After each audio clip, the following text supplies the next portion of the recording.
Hello everyone, welcome back, and today we are going to discuss about the dynamics of circular motions. Circular motions के dynamics को आज हम लोग फिर से एक बार डिस्कस करेंगे और यहाँ जो हमारा डिस्कशन का प्रोसेस होगा वो एक प्रॉब्लम के थ्रू होकर के गुजरेगा।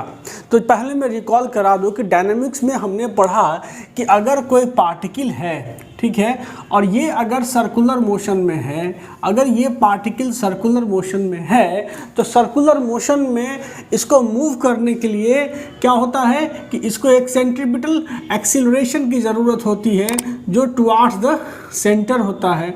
तो ये जो सेंट्रीपिटल एक्सीलरेशन होता है ACP, this is equal to क्या चीज़, तो v²/r, जहाँ r होता था radius of the circle, velocity is v होती थी स्पीड ऑफ, v क्या होता था, speed of the object moving in a circle. तो ये जो होता था एक्सीलरेशन होता था, और इसीलिए हम ये कहते थे कि जो किसी भी ऑब्जेक्ट को अगर सर्कुलर पाथ में मूव करना है तो उस पर एक फोर्स लगनी ज़रूरी है जिसको हम लोग कहते थे सेंट्रीपिटल फोर्स, सेंट्रीपिटल फोर्स कहते थे। और ये जो सेंट्रीपिटल फोर्स है FCP वो क्या होता था m इंटू ACP। ACP क्या है, centripetal acceleration, so m into v²/r।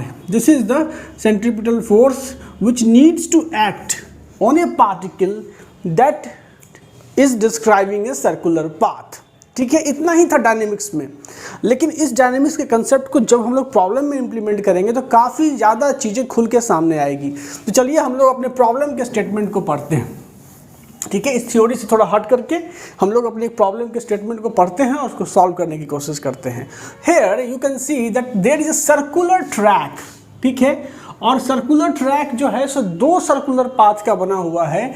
एक जो सर्किल है आप देख रहे हैं ऊपर की ओर, यहाँ से यहाँ ABC, एक सर्कुलर ट्रैक का सेक्शन हो गया ABC जो क्या है ऐसे अपवर्ड और नीचे डाउन हो रहा है, और दूसरा सर्कुलर ट्रैक है जो इस डायरेक्शंस में नीचे जा रहा है। ठीक है, तो एक साइकिल सवार है जिसका वजन कितना है, तो ये cycle weighing 100 kg together with the rider travels at a constant speed of 18 km/h। तो एक साइकिल सवार जो है वो इस सर्कुलर पाथ को, ट्रैक को ट्रैवल करता है, और वो क्या मेंशन है प्रॉब्लम में कि इसकी जो स्पीड है v, ये क्या है, उसकी स्पीड क्या है 18 km/h।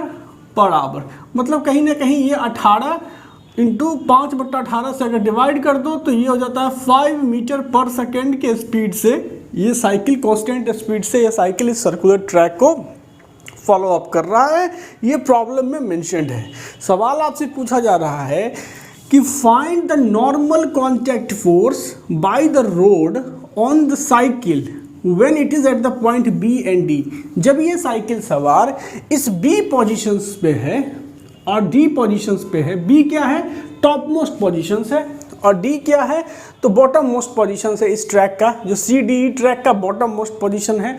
इन दोनों पोजीशंस पे नॉर्मल कॉन्टैक्ट फोर्स क्या होगा। साथ में प्रॉब्लम में ये भी आपको मेंशन है कि ये जो सर्कुलर ट्रैक है इसका जो मतलब ये जो एंगल बन रहा है वो 90 डिग्री का बन रहा है, मतलब क्वार्टर सर्किल है। एक्चुअली में ये जो सर्कुलर ट्रैक है वो क्या है, क्वार्टर सर्किल है, क्वार्टर सर्किल है।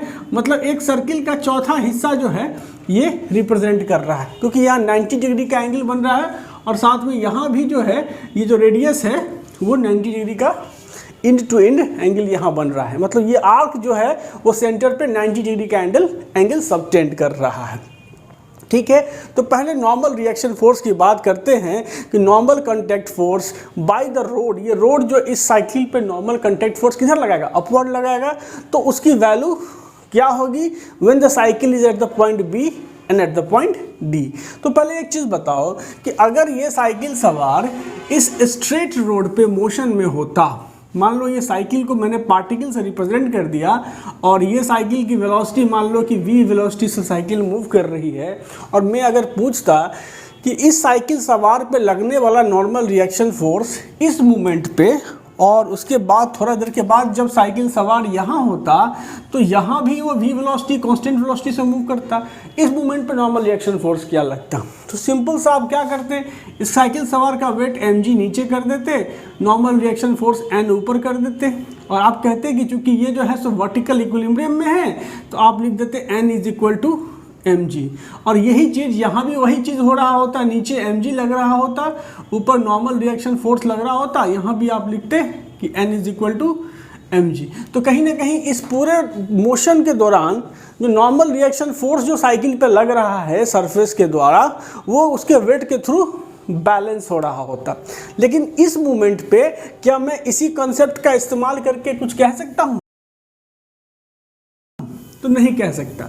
अब ये क्यों नहीं कह सकता? क्योंकि यहाँ क्या हो रहा है कि साइकिल भले ही कांस्टेंट स्पीड से मूव कर रही है, लेकिन साइकिल का जो स्पीड का डायरेक्शन है वो हर मोमेंट पे चेंज कर रहा है। क्यों? क्योंकि ट्रैक देखो, जैसे मान लो ये सर्कुलर ट्रैक है, दिस इज अ ट्रैक, यही ट्रैक है जो ये साइकिल सवार फॉलो कर रहा है।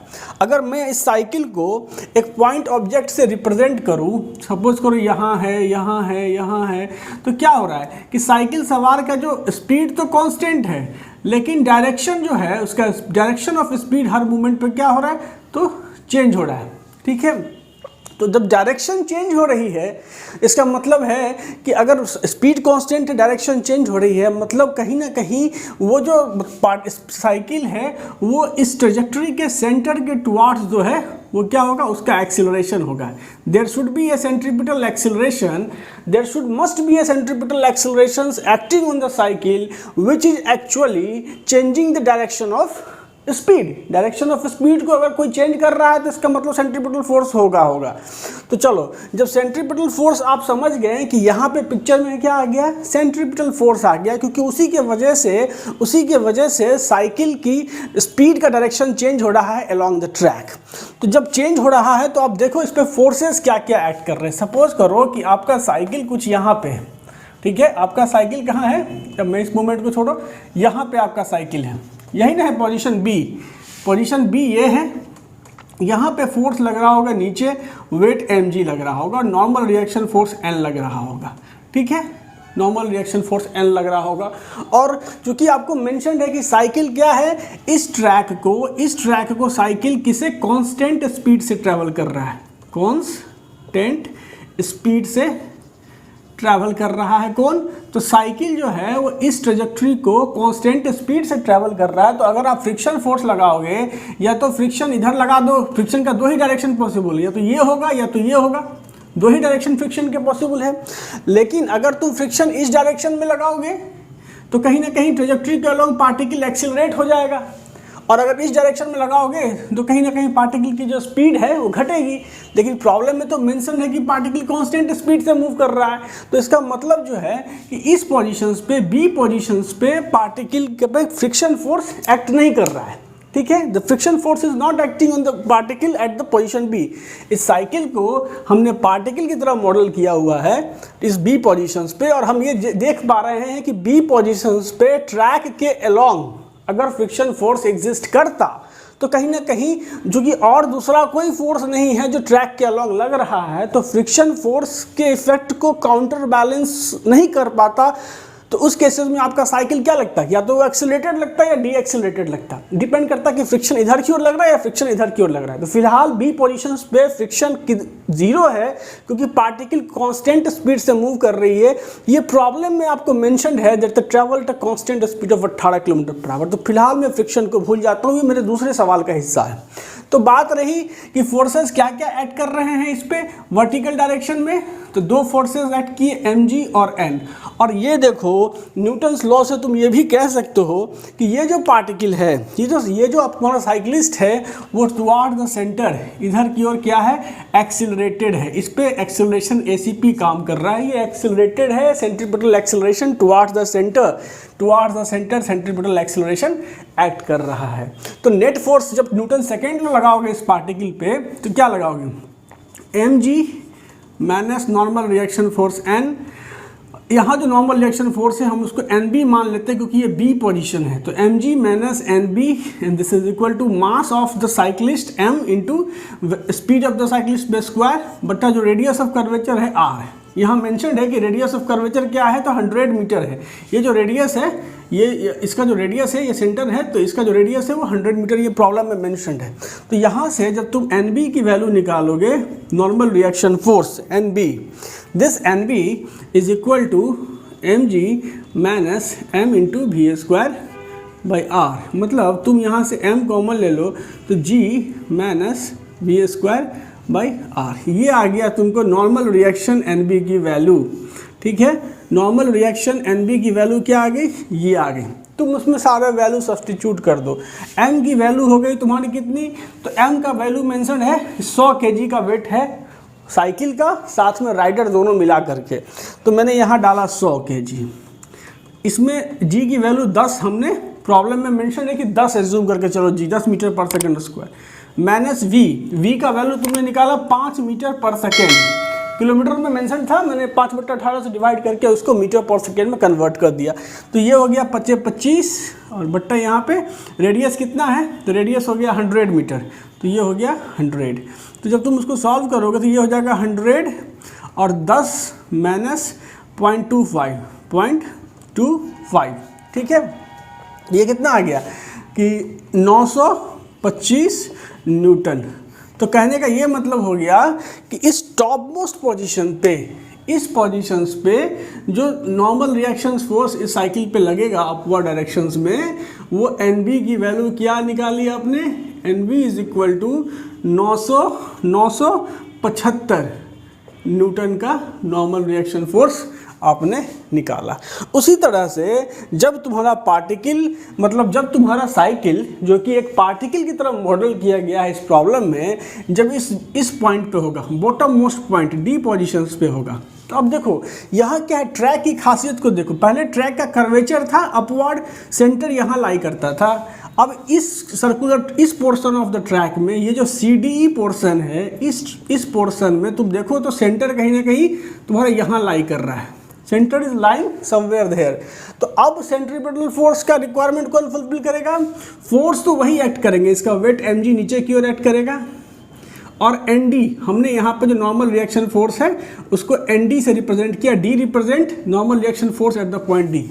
तो अब चूंकि ये जो ट्रेजेक्ट्री पे, इस ट्रेजेक्ट्री पे ये पार्टिकल क्या है, टुवार्ड्स द सेंटर एक्सेलरेटेड है, मतलब कहीं ना कहीं जो है सो इसका ये क्या है, इधर की ओर सेंटर के अलोंग क्या है, एक्सेलरेशन है, इस पे सेंट्रीपिटल एक्सेलरेशन काम कर रहा होगा। क्यों कर रहा होगा, क्योंकि मोशन के दौरान डायरेक्शन ऑफ स्पीड चेंज कर रहा है, तो कहीं ना कहीं सेंटर के अलोंग सेंट्रीपिटल एक्सेलरेशन इस ऑब्जेक्ट पे काम कर रहा होगा, मतलब कहीं ना कहीं इस पे सेंट्रीपिटल फोर्स एक्ट कर रहा होगा। तो देखो इस पर जब तुम एट न्यूटन सेकेंड लॉ लगाओगे तो क्या लिखोगे, ND normal reaction force ND minus weight mg and this is equal to mass of the cycle into velocity. तो स्पीड क्या है, स्पीड तो वही है, स्पीड जो v की वैल्यू यहाँ है वही v की वैल्यू यहाँ भी है, तो m into we square by radius of curvature r। ठीक है, बात समझ में आ गई। अब जब तुम यहाँ ND की वैल्यू निकालोगे नॉर्मल रिएक्शन फोर्स ND, तो वो क्या हो जाएगा, m कॉमन और g प्लस यहाँ से वी स्क्वायर बाई आर। तो मास ऑफ द साइकिल कितना है, 100 मेंशन्ड है, g की वैल्यू 10 मेंशन्ड है, प्लस वी स्क्वायर, v का वैल्यू 5 है तो 25 बट्टा यहाँ पे 100, तो ये कितना आ गया 100 इंटू यहाँ से 10.25 हो गया, तो 10.25। तो तुम जब इसको मल्टीप्लाई करोगे ये कितना हो जाएगा 1025 न्यूटन। मतलब कि इस पोजीशंस पे जो नॉर्मल रिएक्शन फोर्स एक्ट करेगा ND, ठीक है, ऊपर की ओर टुवार्ड्स इस डायरेक्शंस में जो normal reaction force ND act करेगा उसकी वैल्यू क्या है 1025 न्यूटन है। तो कहीं ना कहीं तुम देख रहे हो क्या चीज़ कि जो साइकिल पे जो नॉर्मल रिएक्शन फोर्स है कि उसके जर्नी के दौरान क्या हो रहा है कि साइकिल पे जो रोड ट्रैक के द्वारा जो नॉर्मल रिएक्शन फोर्स लग रहा है उसकी वैल्यू बदल रही है। तो अकॉर्डिंगली तुम भी अपने वेट में एक डिफरेंस महसूस करोगे जब इस ट्रैक को तुम मूव करोगे तो, ठीक है, एक अपरेंट वेटलेसनेस महसूस करोगे। यहाँ तो क्या हो रहा है कि नीचे जाओगे तो वेट इंक्रीज करेगा, तुमको लगेगा कि तुम भारी हो गए हो, ठीक है, क्योंकि तुम पर लगने वाला नॉर्मल रिएक्शन फोर्स जो है सो बढ़ गया है। तो तुमने ये तो निकाल लिया कि find the normal reaction force by the road on the cycle when it is at the point B and when it is at the point D, ठीक है। डायनेमिक्स का ये हिस्सा तुमने सॉल्व कर लिया, ठीक है।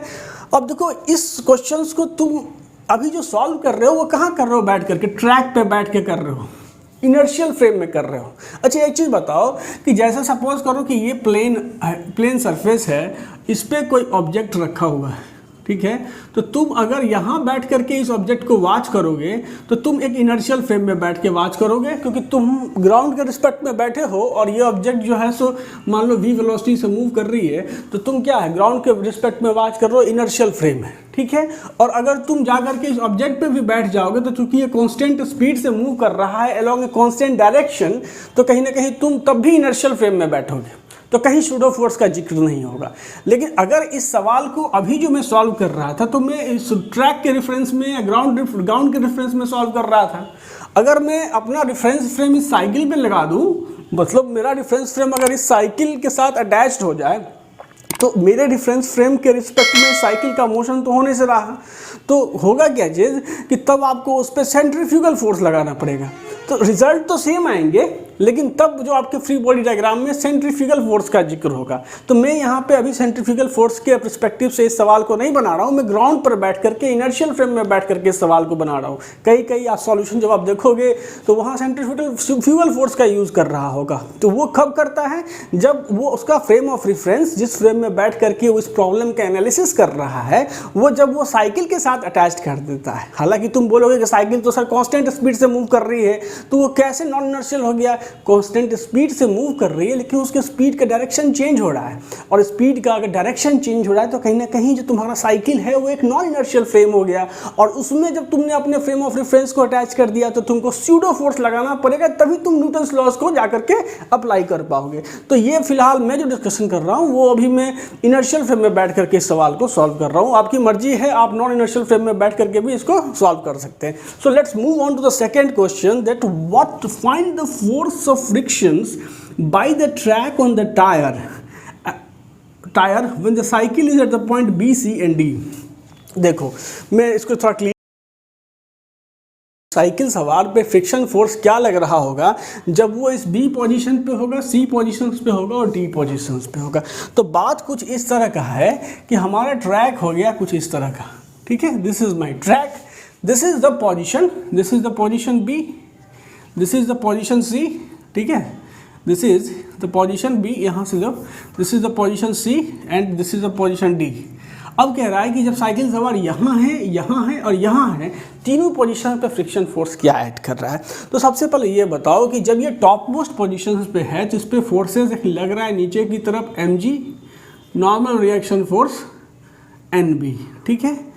फ्रिक्शन फोर्स स्टैटिक है, उसका डायरेक्शन जो है वो सेल्फ एडजस्टेबल होता है, उसका डायरेक्शन जो है सो इधर भी हो सकता है और इधर भी हो सकता है, ठीक है, दोनों डायरेक्शंस पॉसिबल है। अगर इसका डायरेक्शन इधर होगा, सपोज करो फ्रिक्शन फोर्स का डायरेक्शन इधर होगा, तो कहीं ना कहीं इसका एक कंपोनेंट इसके अलोंग, इस ट्रेजेक्ट्री के अलोंग, इसके मतलब वेलोसिटी स्पीड के अलोंग जो है, इसके अलोंग इसका एक कंपोनेंट आ जाएगा ट्रेजेक्ट्री के अलोंग। तो क्या होगा कि ये जो कंपोनेंट होगा फ्रिक्शन फोर्स का, ये क्या करेगा, ये पार्टिकल को एक्सिलरेट कर देगा, उसके वेलोसिटी को क्या करेगा, स्पीड को क्या करेगा, चेंज कर देगा, स्पीड को चेंज कर देगा। और अगर ये फ्रिक्शन इधर की ओर लगता तो भी क्या होता कि उसका स्पीड घटता, तो कहीं ना कहीं स्पीड को वैरी कर देता। लेकिन सवाल में तो मेंशन है कि आपका जो साइकिल सवार है travels at a constant speed. तो जब इस ट्रैक को वो कांस्टेंट स्पीड से साइकिल सवार मूव कर रहा है, इसका मतलब है कि इस टॉप मोस्ट पोजीशंस पे फ्रिक्शन फोर्स नहीं एक्ट कर रहा है। क्यों? क्योंकि अगर एक्ट करता भी, ऐसा नहीं है कि पूरे ट्रैक पे नहीं एक्ट कर रहा है, इस पोजीशंस पे नहीं एक्ट कर रहा है, क्योंकि अगर इस पोजीशंस पे एक्ट करेगा तो ये जो साइकिल है एक्सेलरेटेड मोशन में आ जाएगा, या तो वो मतलब उसकी स्पीड आगे अलॉन्ग द मोशन के डायरेक्शन में उसकी स्पीड बढ़ने लगेगी या घटने लगेगी। क्योंकि मेंशन है प्रॉब्लम में कि वो कांस्टेंट स्पीड से जा रहा है, इसीलिए बी पॉइंट पे जो फ्रिक्शन फोर्स होगा एफ बी, वो क्या होगा, 0 होगा। उसी तरह से डी पोजीशंस पे देखो, तो अगर डी पोजीशंस पे देखते हो तो फोर्स क्या ऐड कर रहा है, M G, normal reaction force N इधर की ओर ऐड कर रहा है। अब अगर देखो तो इसको क्या कर रहा है कि कांस्टेंट स्पीड से मूव कर रहा था, इसकी स्पीड जो है ये कांस्टेंट है। अब अगर फ्रिक्शन फोर्स का दो ही डायरेक्शन पॉसिबल है, या तो फ्रिक्शन फोर्स इस पर ट्रैक के अलॉन्ग इधर ऐड करेगा या इधर की ओर ऐड करेगा। अगर दोनों में से कोई भी अगर डायरेक्शन में फ्रिक्शन ऐड करेगा तो ये स्पीड की वैल्यू को क्या करेगा, चेंज कर देगा। और चूंकि प्रॉब्लम में मेंशन्ड है कि स्पीड क्या रह रहा है साइकिल सवार का, स्पीड रह रहा है कांस्टेंट। इसका मतलब है कि यहाँ इस डी पोजीशन पे भी जो फ्रिक्शन फोर्स है एफ डी की वैल्यू क्या है, 0 है। इस डी पोजीशन पर भी फ्रिक्शन फोर्स नहीं ऐड कर रहा है। अब ये दोनों तो तुम्हारा ठीक है। अब ये बताओ इस सी पोजीशंस पे जब पार्टिकल यहाँ है तब फ्रिक्शन फोर्स क्या ऐड कर रहा है। तो सबसे पहले देखो इस पे फोर्सेस क्या ऐड कर रहे हैं। एक तो इस पे साइकिल का वेट mg ऐड करेगा, क्लियर है। दूसरा नॉर्मल रिएक्शन फोर्स इस पे इस डायरेक्शन में जो है NC टुवार्ड्स द सेंटर जो है वो NC ऐड करेगा, क्लियर है।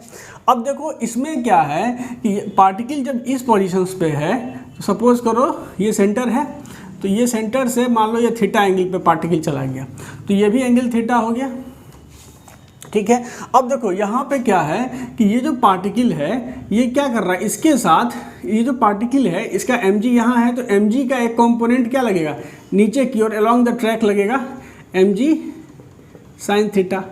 ये जो फोर्स है mg साइन थीटा, वेट का एक कंपोनेंट जो ट्रैक के अलोंग लग रहा है, इस फोर्स की वजह से इस पार्टिकल में एक्सीलरेशन की टेंडेंसी आ जाएगी। तो हमारा तो प्रॉब्लम कह रहा है कि पार्टिकल कांस्टेंट स्पीड से मूव कर रहा है, तो इस फोर्स को काउंटर बैलेंस करने के लिए फ्रिक्शन फोर्स जब तक इस डायरेक्शन में अपोजिट डायरेक्शन में नहीं लगेगा तब तक तुम्हारा पार्टिकल इस पोजीशंस पे तो कांस्टेंट स्पीड से नहीं जा सकता है। इसका मतलब ये क्या है कि एट द पोजीशन सी क्या होगा कि फ्रिक्शन फोर्स जो Fc होगा it should be equal to mg sine theta, ठीक है। Friction force Fc is equal to mg sine theta. क्यों, ये दोनों इसलिए तभी only then the particle moves with the constant speed, only then the particle can move with constant speed at point C. अगर ये नहीं होगा तो पार्टिकल के पास एक्सेलरेशन हो जाएगी जो प्रॉब्लम के कंडीशंस को डिससेटिस्फाई कर देगा, क्योंकि प्रॉब्लम में मेंशन है कि हमारा पार्टिकल जो है वो 5 मीटर पर सेकेंड से कांस्टेंट स्पीड के साथ मूव कर रहा है। तो इसका मतलब क्या हो गया कि वेट के जो इस एक्सेलरेटिंग कंपोनेंट था उसको काउंटर बैलेंस करने के लिए फ्रिक्शन अपोजिट डायरेक्शंस में लग रहा होगा, और ये दोनों फोर्सेस आपस में काउंटर बैलेंस हो रहे होंगे। तो फ्रिक्शन फोर्स सी पे क्या लगा, mg साइन थीटा। मास हो गया 100, g हो गया, तुमको g की वैल्यू निकालो तो ये भी 10 हो गया, और साइन थीटा तुमको पहले मेंशन है कि ये 90 डिग्री का एंगल बन रहा है। तो यहाँ से देखो, यहाँ से सी के बीच में ये एंगल कितना होगा, 45 डिग्री का होगा। तो जब ये थीटा इक्वल टू 45 हो गया तो साइन 45 लगाओ 1000 इंटू साइन 31/√2, ये 0.707 into 1000 and this is equal to 707 newton. मतलब 707 न्यूटन का फ्रिक्शन फोर्स अपवर्ड डायरेक्शन में अलोंग द ट्रैक एक्ट करेगा when the cycle is at the point C, but when the cycle is at the point B and D, as mentioned in the problem that the cyclist is moving with a constant speed, and so to satisfy the condition at point B and D there is no friction। ठीक है, समझ में आ गई बात। चलिए third question को solve करते हैं। कह रहा है कि find the normal reaction force just before and just after the cycle crosses C point. इस C पॉइंट से ठीक पहले और ठीक बाद नॉर्मल रिएक्शन फोर्स क्या होगा। देखिए ये मैं फिर से एक बार ट्रैक बना लेता हूँ आपके सुविधा के लिए। ये रहा मेरा ट्रैक, ठीक है, ये मेरा ट्रैक है। आपको मेंशन है कि ये ट्रैक का जो मतलब ये ट्रैक जो है वो क्या है, ये जो है ये 90 डिग्री का एंगल बन रहा है। This is 90 degree, this is the point C, ठीक है। तो आप एक चीज़ नोटिस कर रहे होंगे कि ये है ट्रैक आपका, ये भी क्या है 90 डिग्री का एंगल बन रहा है। तो ये सी वो पॉइंट है, ये सी वो पॉइंट है जहाँ से क्या हो रहा है, कर्वेचर की टेंडेंसी बदल रही है।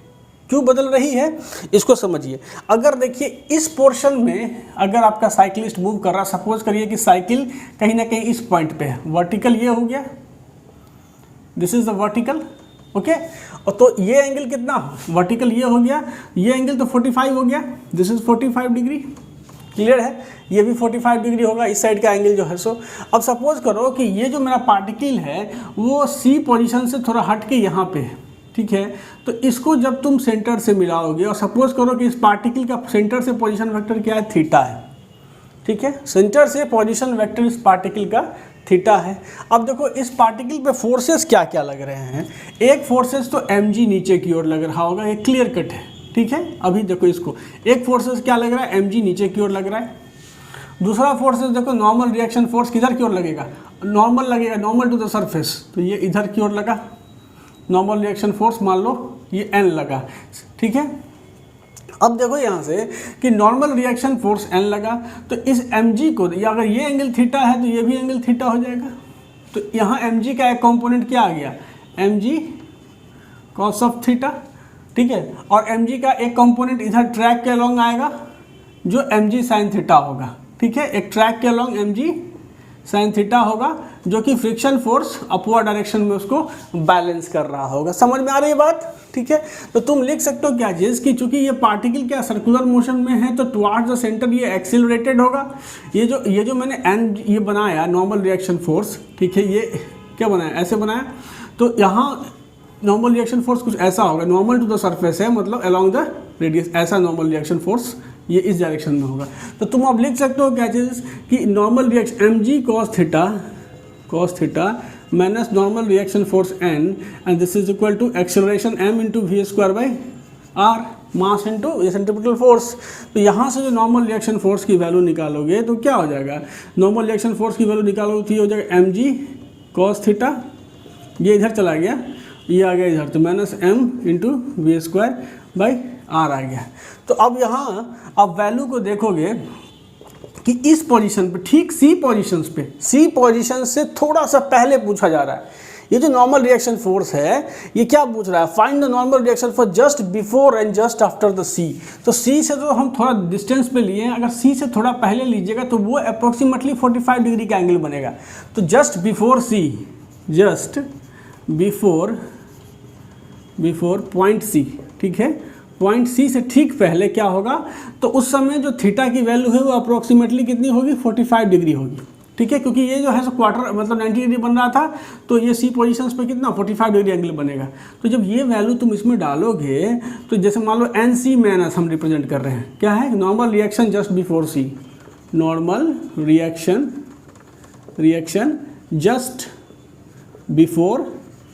बिफोर सी हम मेंशन कर रहे हैं। तो क्या हो गया, ये m कॉमन ले लो, m और यहाँ से ले लो g cos थीटा, तो g और cos थीटा मतलब cos 45 degree, g cos 45 degree minus V square मतलब 25 बटा यहाँ पे 100, ठीक है। तो ये हो गया मास तो 100 ही है, g हो गया 10 और इंटू यहाँ पे cos 45 डिग्री 1/√2 जो कितना होगा 0.707 अब माइनस ये क्या हो जाएगा 0.25। तो जब इसको करोगे तो ये 100 और ये हो जाएगा कितना 7.07 माइनस 0.25, ये करीब तुमको आ जाएगा कितना 682 न्यूटन। तो कहने का मतलब ये हो गया कि इस सी पोजीशन से जस्ट थोड़ा पहले जो नॉर्मल रिएक्शन फोर्स की वैल्यू है, एन की जो वैल्यू है, एन सी माइनस से हम रिप्रेजेंट करते हैं, उसकी वैल्यू आती है 682 न्यूटन। थोड़ा सा ठीक सी से ठीक थोड़ा पहले ही पूछा जा रहा है, टेंडिंग टू जीरो करके तुम लिख सकते हो उसको।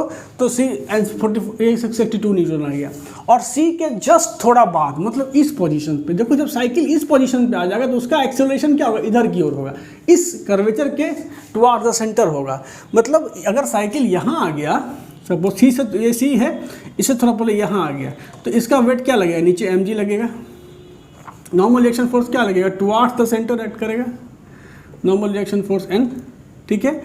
इसको लिख तो nc प्लस भी कर सकते हो, सी से थोड़ा आगे की बात कर रहे हैं। और ये mg का एक कंपोनेंट जो है सो इधर की ओर ऐड करेगा।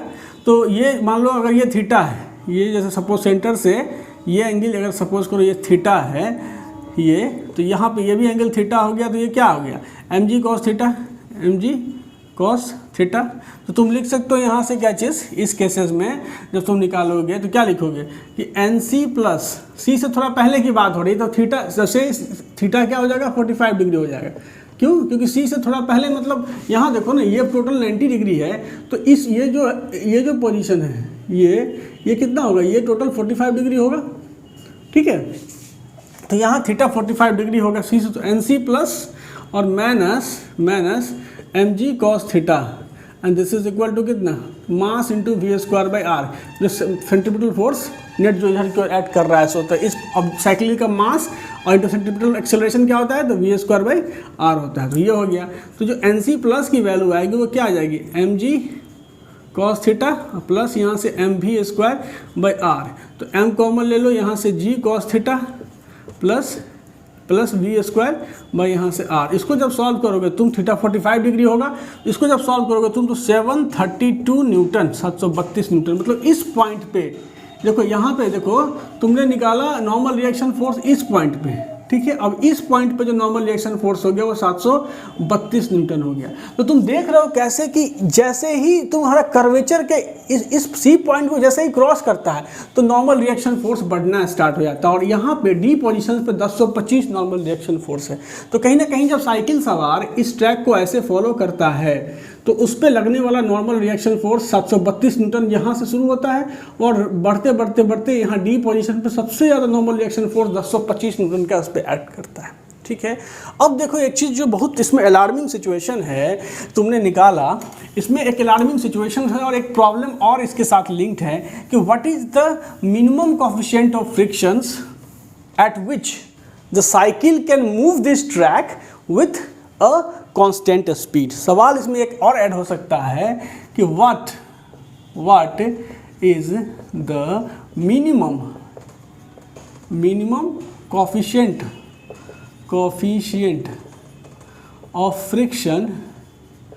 Friction eight which cycle can move with constant speed without skidding, ठीक है। बिना स्किड किए हुए इस पूरे ट्रैक को फॉलो अप कर ले कोई साइकिल, तो उसके लिए मिनिमम कोएफिशिएंट ऑफ फ्रिक्शंस क्या होना चाहिए। तुम देख रहे हो कि इस ट्रैक के अलोंग यहाँ पे नॉर्मल रिएक्शन था 975 और जैसे जैसे ट्रैक के अलोंग पार्टिकल ट्रैवल कर रही है उसका नॉर्मल रिएक्शन फोर्स घट रहा है और सी से थोड़ा पहले नॉर्मल रिएक्शन फोर्स क्या है 682। जैसे ही सी को क्रॉस करता है नॉर्मल रिएक्शन फोर्स 732 हो जाता है। तो सबसे कम नॉर्मल रिएक्शन फोर्स कहाँ लग रहा है, सी से जस्ट बिफोर द सी जो नॉर्मल रिएक्शन फोर्स सबसे कम लग रहा है। और तुमको पता है कि फ्रिक्शन फोर्स जो होता है उसकी मैक्सिमम वैल्यू क्या होती है, एफएस बराबर म्यूएस जो है times of normal reaction force. तो कहीं ना कहीं स्टैटिक फ्रिक्शन फोर्स सबसे कम टायर पे कहाँ लग रहा है, ठीक सी जो है जहाँ से क्या हो रहा है कर्वेचर चेंज हो रहा है उसके थोड़ा सा पहले जो है तो सबसे कम नॉर्मल रिएक्शन फोर्स साइकिल पे काम कर रहा है। मतलब सबसे कम फ्रिक्शन अगर कहीं लग रहा है ट्रैक के दौरान तो ठीक सी से थोड़ा पहले सबसे कम फ्रिक्शन एक्ट कर रहा है, ठीक है, इस पोजीशंस पे। मतलब कि अगर ये ट्रैक है तुम्हारा, ठीक है, ये ट्रैक है तुम्हारा और सपोज करो कि ये सी जो है, ये जो पोजीशन है तुम्हारा, इस पोजीशन, ये सपोज करो ये सी है, ठीक है, इस पोजीशन से कर्वेचर चेंज होना स्टार्ट हो जाता है। कर्वेचर इसका, इस ट्रैक का कर्वेचर इधर की ओर चला जाता है और इस ट्रैक का कर्वेचर जो है वो इधर की ओर चला जाता है, ठीक है। ये जो पॉइंट सी है, इससे ठीक पहले जो तुम नॉर्मल रिएक्शन फोर्स निकाले हो वो क्या है, एनसी माइनस जो है ये क्या निकला है 682 न्यूटन। सबसे कम नॉर्मल रिएक्शन फोर्स साइकिल पे यहाँ लग रहा है, मतलब सबसे कम फ्रिक्शन फोर्स यहीं लग रहा होगा। अब देखो साइकिल यहाँ पे फ्रिक्शन को कैसे काम कर रहा है, इसका वेट जो है, मान लो ये पोजीशन पे वेट क्या है, mg नीचे की ओर एक्ट कर रहा है, ठीक है, mg नीचे की ओर वेट कर रहा है। नॉर्मल रिएक्शन फोर्स जो है यहाँ पे ऐड कर रहा होगा। फ्रिक्शन तो क्या, इसका जो एक कंपोनेंट है, इसका एक कंपोनेंट इधर की ओर ऐड कर रही है और एक कंपोनेंट जो है टुवार्ड्स द सेंटर इधर की ओर ऐड कर रहा है। तो ये चूँकि क्या है कि ये जो एंगल है यहाँ से जो ये एंगल है, ये एंगल कितना है 90 डिग्री का है, क्वार्टर एंगल 90 डिग्री का है ना। तो ये सेंटर से देखोगे, इस सेंटर से ये एंगल क्या हो गया 45 डिग्री हो गया 45 डिग्री। तो ये एंगल 45 है तो ये भी एंगल 45, और ये एंगल 45 तो ये भी एंगल 45। तो ये जो कंपोनेंट हुआ वो क्या हो गया mg cos ऑफ 45, मतलब mg/√2 आ गया ये कंपोनेंट। और इस चूँकि पार्टिकल इस ट्रैक को, इस स्लोप को कांस्टेंट स्पीड से मूव कर रहा है, तो हमको पता है कि फ्रिक्शन फोर्स क्या कर रहा है, इसी कंपोनेंट को काउंटर बैलेंस करने के लिए फ्रिक्शन फोर्स ऊपर की ओर लग रहा है, फ्रिक्शन फोर्स Fr। तो Fr जो है, this Fr must be, friction force must be able to counterbalance this mg/√2। तो फ्रिक्शन फोर्स क्या होता है, mu s times of normal reaction force NC minus this is equal to क्या चीज़ mg/√2। अब आपने निकाला है कि इस पोजीशन पे 682 नॉर्मल रिएक्शन फोर्स ऐड कर रहा है, तो यहाँ आ गया म्यू इंटू 682, ठीक है, इज इक्वल टू मास हो गया 100 इंटू हो गया जी ये 10 और 1/√2 0.707। तो ये कितना आ गया, ये हो गया 707 आ गया। तो mu is equal to 707/682 and this is equal to basically 1.03 something करके नॉर्मल रिएक्शन, मतलब कोफिशिएंट ऑफ फ्रिक्शन आएगा। समझ में आई बात। तो ये जो डायनेमिक्स को जब हमने प्रॉब्लम से समझा तो काफ़ी ज़्यादा चीज़ें क्लियर हुई। This is not just about कि सेंट्रीपिटल फोर्स लगा दिया कुछ निकाल लिया। अब जब आपका क्या हो रहा है कि सेंट्रीपिटल फोर्स के रिक्वायरमेंट को देखिए, यहाँ पे इस पोजीशन पे इसका वेट mg जो था वो ज़्यादा हावी था नॉर्मल रिएक्शन के कंपैरिजन में, तो वेट mg ही जो है एक तरह से सेंट्रीपिटल फोर्स दे रहा था।